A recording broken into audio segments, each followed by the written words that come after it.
ये कहानी है एक ऐसे वरदान की जिसने अपने ही दाता को मुश्किल में डाल दिया।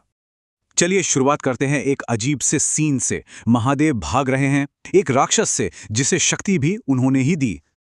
लेकिन ऐसा हुआ क्यों, ये समझने के लिए कहानी की शुरुआत में जाना होगा। तो ये सब शुरू हुआ एक असुर की हजारों साल की तपस्या से। उसका बस एक ही मकसद था, शक्ति पाना। आखिरकार उसकी तपस्या सफल हुई और भोलेनाथ खुश होकर उसके सामने प्रकट हो गए। और उसने जो वरदान मांगा वो था विनाश का, कि जिसके सिर पर भी हाथ रखे वो राख हो जाए। भोलेनाथ ने भी ज्यादा सोचा नहीं और तथास्तु कह दिया। बस यहीं से गड़बड़ शुरू हो गई।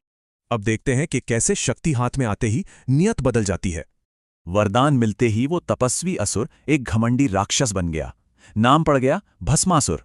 और घमंड में इतना चूर हुआ कि उसने वरदान को उसी पर आजमाने का फैसला कर लिया जिसने वो दिया था। उसकी बुरी नजर थी देवी पार्वती पर। सोचा शिव को रास्ते से हटाकर पार्वती को हासिल कर लेगा।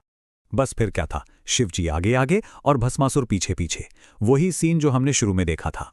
जब बात इतनी बिगड़ गई तो सभी देवता मदद के लिए भगवान विष्णु के पास पहुंचे।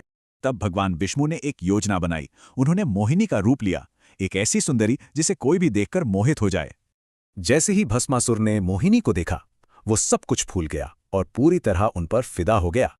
और बस यहीं से भस्मासुर के अंत की कहानी शुरू हुई, वो भी बिना किसी हथियार के। भस्मासुर तो मोहिनी के प्यार में ऐसा खोया कि वो उनके हर डांस स्टेप को कॉपी करने लगा। फिर नाचते नाचते मोहिनी ने चालाकी से एक ऐसा पोज बनाया जिसमें हाथ खुद के सिर पर था। और भस्मासुर ने बिना सोचे समझे उनकी नकल करते हुए अपना हाथ भी अपने सिर पर रख लिया। और बस उसका वरदान उसी पर चल गया और वो खुद ही राख का ढेर बन गया। तो ये कहानी एक सवाल छोड़ जाती है कि क्या बेहिसाब शक्ति एक वरदान है या फिर एक अभिशाप।